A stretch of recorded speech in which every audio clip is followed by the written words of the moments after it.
In this section of tutorial, I am going to discuss about characters. In order to represent a character in primary memory, we need to declare variables of type char. Say I am declaring a variable of type char named ch. I want to initialize it with capital A, so the typical statement is going to be equals to single quote capital A single quote.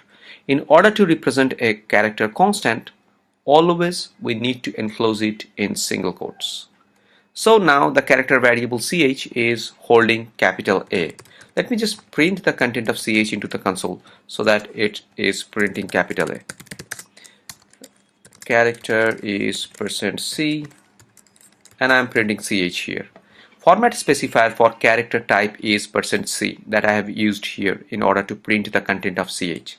So the content of ch is going to be printed at this point. Let me execute. So here it is.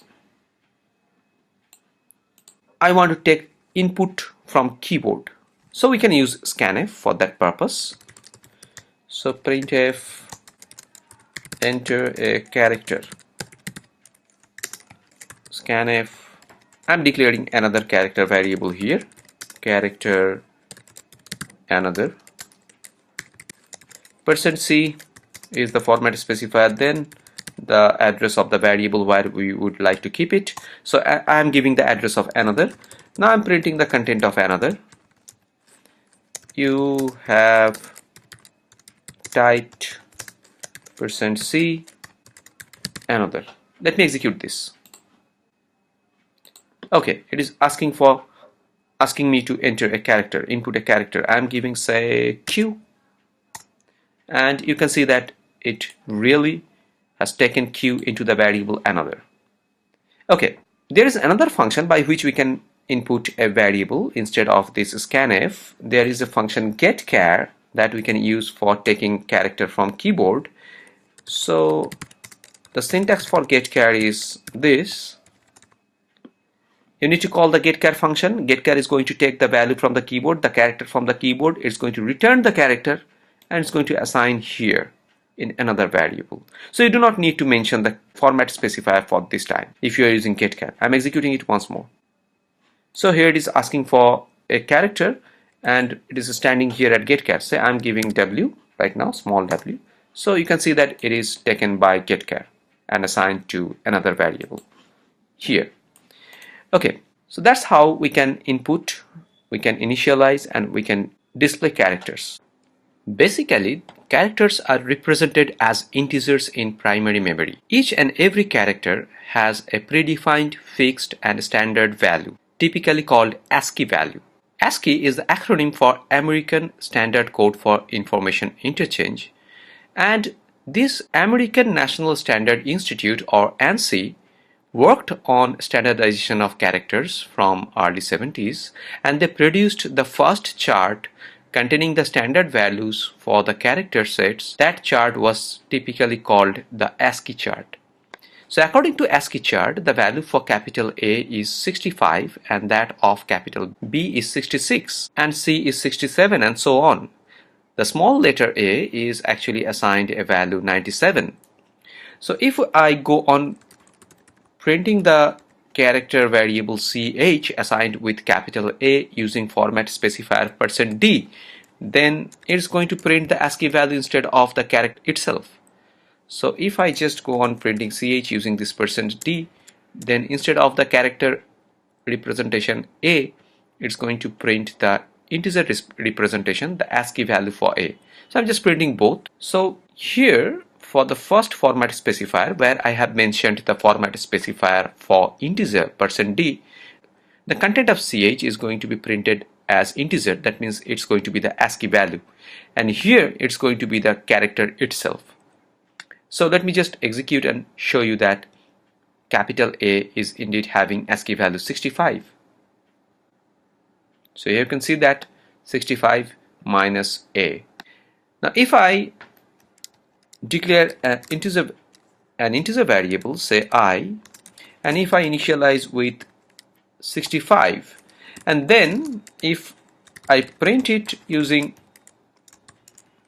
%d, it's going to be printed 65. But if I print the same I using %c, is going to print the capital letter A instead of 65, because %c is the format specifier for character. So the integer variable can be represented as character as well. So here for the first %d, the value of I is going to be printed in integer format, and for the second %c is going to be printed as character. So again it's going to print 65 minus A. So you can see that this second 65 minus A is coming from the values of I. I just need to print a new line here so that the next line is created. Now if I run this in a for loop, say for I equals to 65, I less than 92. Now this printf is going to print all the characters, all the uppercase characters in English alphabet starting from A to Z. Here we go. You can see that it's all the uppercase letter. It's from 65 to this 91. I'm sorry, up to 90 it's Z actually.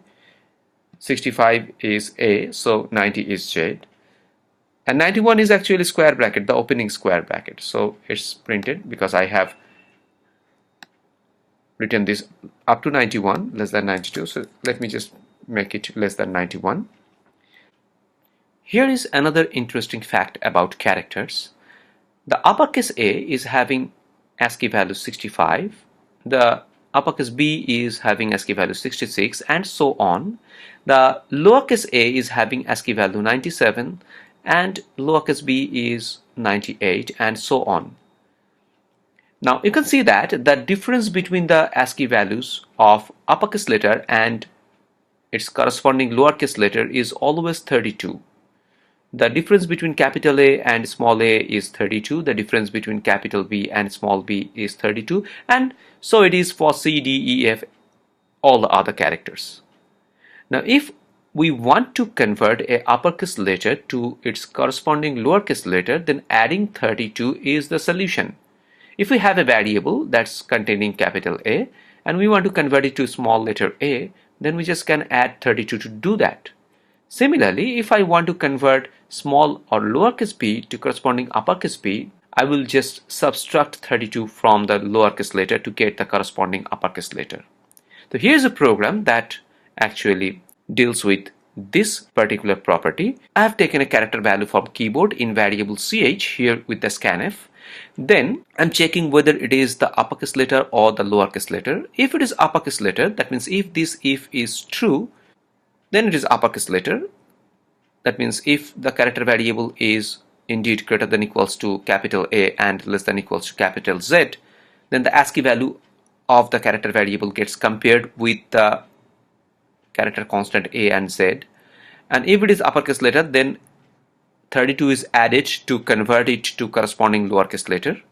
Otherwise, if it is lowercase letter, then what we are doing, we are just subtracting 32 from that variable in order to get the corresponding uppercase letter and printing it here. And if neither of these two are true, that means the character is not alphabetic, so we are printing an error message here. So let's execute this program to see that how it works.